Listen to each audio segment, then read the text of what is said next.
Anteriormente em Out of This World. Solta, pelo amor de Deus! Mas foi um pouquinho, olha. Sim, mas... Mamãe! Vou te comer. Morra! Socorro! Ok.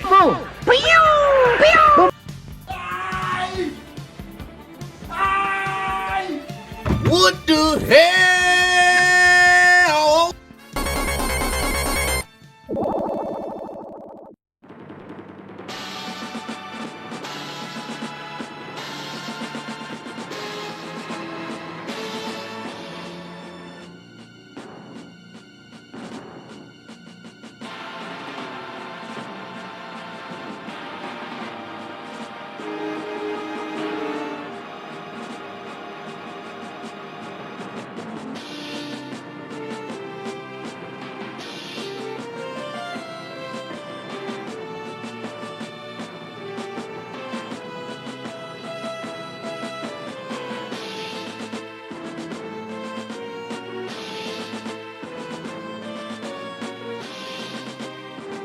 Do Diário de Lester Knight Chaikin.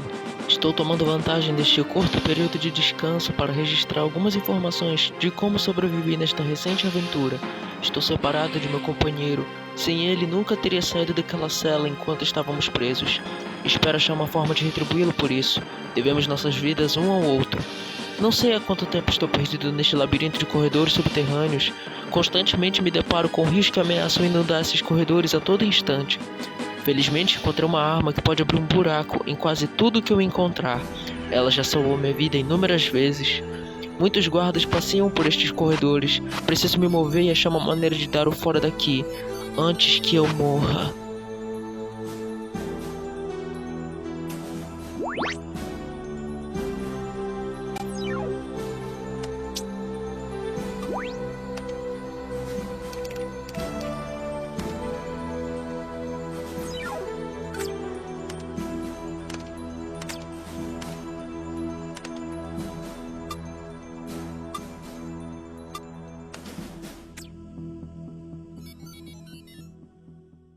Olá gente, Caio Wolfs na escuta. No vídeo passado tinha terminado com um gancho para a segunda parte, além da reviravolta de ter descoberto a continuação de Out of This World.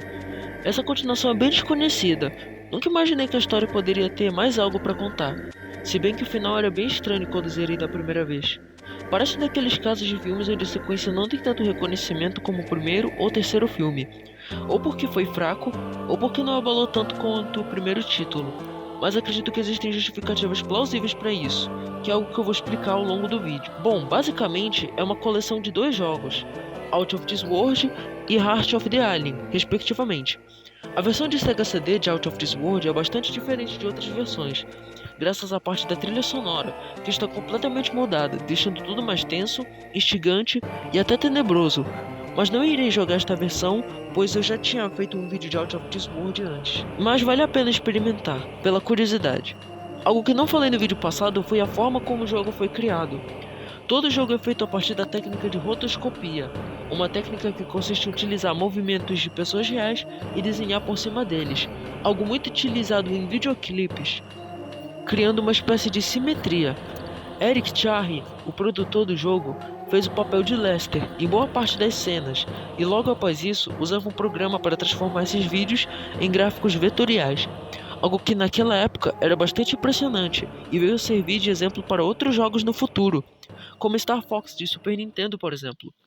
O incrível desfecho dessa história se concretiza neste jogo, que realmente foi uma verdadeira surpresa para mim, e de forma irônica, algo fora deste mundo. Heart of the Alien foi lançado para Sega CD no ano de 1994 e começa justamente onde Out of the World tinha terminado.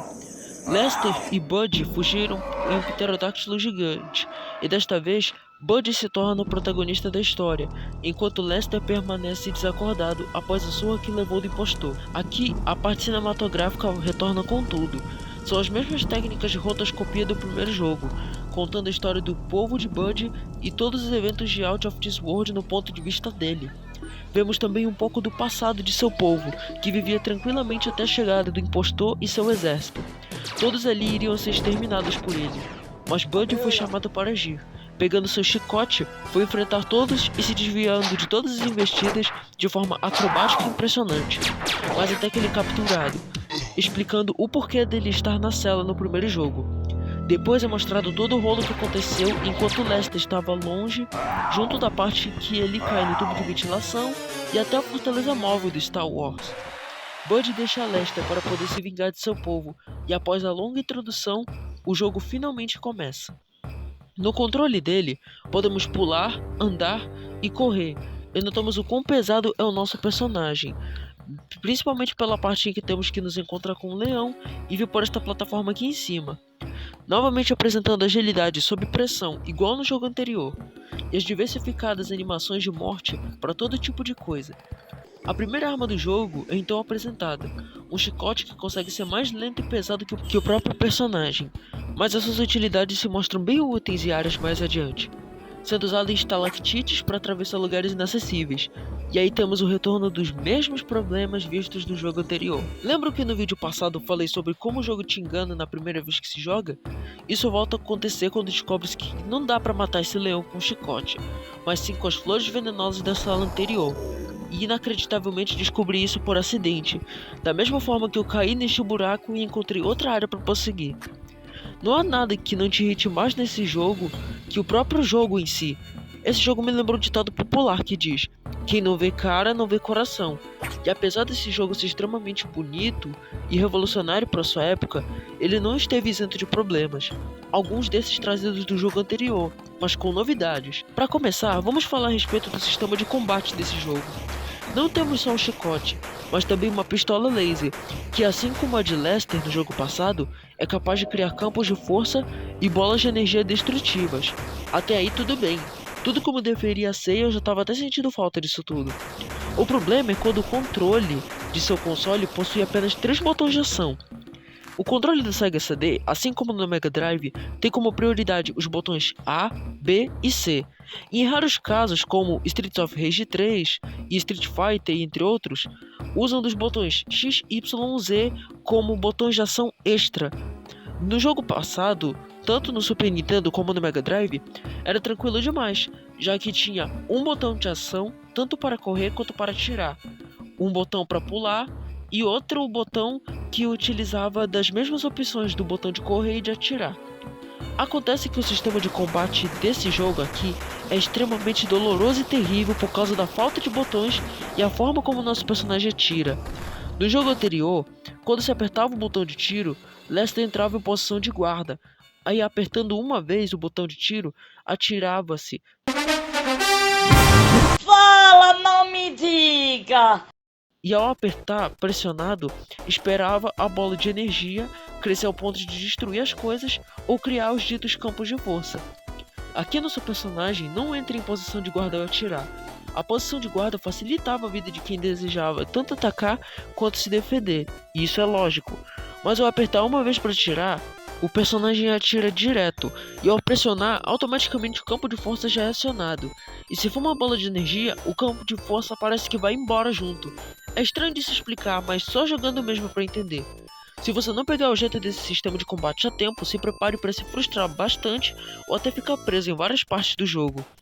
No meio dessa brincadeira toda, um tiroteio corre solto, e vemos que não adianta acabar com cada um dos guardas. Dessa vez a melhor opção é fugir. E aqui tem mais outra maracutaia. Se é que eu fico... Mas você acha que é só isso? Achou errado, otário?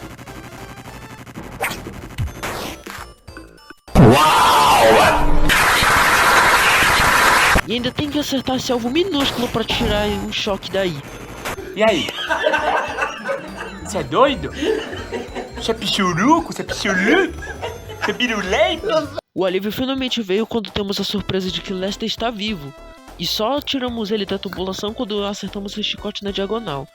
Eu não vou falar, mas o jogo exige que você pense calculadamente antes de agir, justamente pelas limitações de nosso personagem.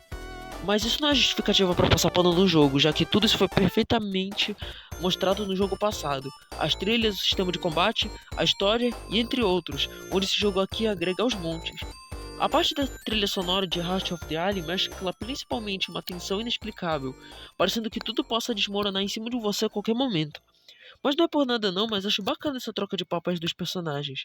O Alien sendo a força e o Lester sendo o cérebro do plano de fuga. E as cinemáticas do jogo deixam tudo mais realista. A rotoscopia foi muito bem usada aqui, a não ser nessa parte que deixa uma onda meio de Vale da Estranheza. Muito feio! Resumindo essa cena, Bud é pego pelo impostor e Lester tenta ajudá-lo, mas infelizmente, não obtendo sucesso no contra-ataque, o humano acaba sendo eletrocutado e fica desacordado. Somente o Bud consegue fugir dali. E agora, é Deus e nós para poder nos ajudar com mais partes em que não temos ideia do que fazer, a não ser que você tenha morrido umas 5 milhões de vezes e tenha aprendido muito tardiamente. Os desafios triplicam nessa parte. É um vai e volta doido que você tem que fazer para prosseguir, sem contar os tubos avante espalhados. Mas em resumo, lá em cima tem uma passagem que só pode ser alcançada quando uma ponte é ativada. E para isso temos que destruir essas máquinas e pegar esses trequinhos espalhados, que eu vou chamar de mini capacitores de fluxo. Sem contar com os morceguinhos e inimigos presentes. Coletando os 2 itens, temos uma máquina que... às vezes dá vontade de xingar, mas... Porque eu não posso. Por que não posso? Por que não pode? essa sem dúvida foi uma das piores partes do jogo, sem exagero. Lembra que eu falei sobre o sistema de combate do controle zoado? E pela falta de botões que esse jogo tem, as ações desse jogo, ações externas além de atirar e pular, nesse caso como inserir um item numa máquina em curto-circuitos, não exigem um A, B ou C, ou outra combinação, mas sim o Select e um outro botão do direcional. O Select, o botão mais inútil dos controles de videogame. Não era melhor que nos jogos de Nintendinho se usasse os direcionais para selecionar as opções? O Select. Porque justamente o Select. Mas tá bom de reclamar, eu já tô meio cansado desde que zerei esse negócio. Já tô cansado, chega, tô por aqui. Já eu falo do final desse jogo. Depois de usar o capacitor de fluxo com o Select, a gente ativa a ponte e chegamos basicamente na reta final do jogo. Nossa pistola não parece funcionar direito, nem mesmo o tratamento de choque do jogo passado parece funcionar. O jeito vai ter que ir na chicotada, mesmo que uma caixa caia na nossa cabeça, mas continuamos seguindo em frente, até que o impostor surge, e o único jeito de enfrentar o inimigo no qual você não tem forças é afugentar ele de você, e isso não é necessariamente sobre o jogo em questão. Tem mais um problema quanto ao controle nessa parte, temos que atacá-lo de forma sequencial, ou seja, uma chicotada atrás da outra. Além disso, tem as caixas que quebramos no nosso oponente para afastá-lo ainda mais. Mas o problema é em relação à proximidade com o inimigo. Antes de tudo, se você ficar parado, você morre. Se fugir, morre também. Se chicotear e não acertar, porque não estava próximo o suficiente dele, adivinhem só. Vamos pro beleléu. E o Select, vou repetir, o Select, entre a ação mais uma vez para acionar uma alavanca, que vai fazer com que nós zeremos o jogo. O impostor cai numa jaula com o leão e os dois brigam feio. Na briga, a fera acaba vencendo e ganhando um belo de um almoço. Os prisioneiros tacam fogo no lugar e Bud foge carregando Lester, completamente morto. Na cena onde ele toma choque, ele acaba não resistindo e seu amigo teria de entregá-lo um enterro digno, desintegrando seus restos mortais. Morreu como um herói digno. Todos do vilarejo voltaram às suas atividades tranquilamente, enquanto a base inimiga é transformada em cinzas. E assim terminando Out of This World. Muito bem, o que posso falar deste jogo no fim das contas? Um jogo tão curto, mas é um jogo com uma história incrível, gráficos também incríveis e jogabilidade desafiadora ao estilo Prince of Persia. O famoso difícil mas nada impossível, que exige o raciocínio do jogador para resolver as coisas. Sem dicas ou NPCs para te ajudar, tornam este um universo inóspito, onde não dá para confiar em ninguém. Essa cooperação entre um humano e um ser de outro mundo, ou até mesmo de outro planeta, te prende cada vez mais na trama. A trilha sonora tensa de ficção científica, as cinemáticas, o gancho e o desfecho tornam um jogo digno de um Oscar, ou de um The Game Awards. Mas a jogabilidade estranha, um sistema de combate tenebroso e o dito desfecho teve... Olha, eu tive que ver essa cena final 2 vezes para tirar essa conclusão. mas eu posso definir dessa forma. Esse não era o final que eu queria, mas era o final que o jogo precisava. Eu entendia que Lester só queria voltar para casa e Bud só queria salvar o seu povo custe o que custar. Mas apenas a vontade de um dos dois iria prevalecer, ou pela conveniência do roteiro, ou a forma como a trama se desenvolvia no protagonismo de ambos os dois, nos dois jogos. E talvez esse seja um fator importante para que esse final seja tragicamente perfeito. O que quebra nesse jogo é pouco comparado às coisas boas que ele proporciona de fato, mas é assim, ele nunca esteve impune de erros. Mas a trilha de Heart of the Alien, eu posso dizer com todas as letras, que na minha opinião ela é bastante repetitiva. A limitação do console quanto ao fato de pular cinemáticas para poder iniciar uma partida mais rapidamente. Os checkpoints que são bastante distantes uns dos outros e cada morte é uma perda de progresso ou de cabelo e outros pormenores. Sei que esse jogo mostrou tudo o que era capaz de fazer, e ele se mostra um dos jogos mais impressionantes da era 16 bits, e talvez um dos mais impressionantes até hoje, desde a época que ele lançou, por causa do seu muito suor e trabalho duro. Bem, minha nota final para Another World é nota 9, Heart of the Alien, nota 4, e a nota geral, que vale para ambos os dois, um 8 beirando um 8,5 por causa da história. Simplesmente uma das melhores pérolas do Super Nintendo, Mega Drive e no Sega CD fez bonito, mesmo com suas ressalvas e particularidades. Não tem jeito, é um absoluto cinema para esse jogo. Um final excelente com chave de ouro. E eu acho que não vou chegar perto de jogos assim por um longo tempo. Ou será que não? Esta foi a resenha de Heart of the Alien. Espero que tenham gostado. Se inscrevam, curtam e compartilhem para mais resenhas do mundo dos jogos. Caio Wolfs na despedida, um grande abraço e tchau!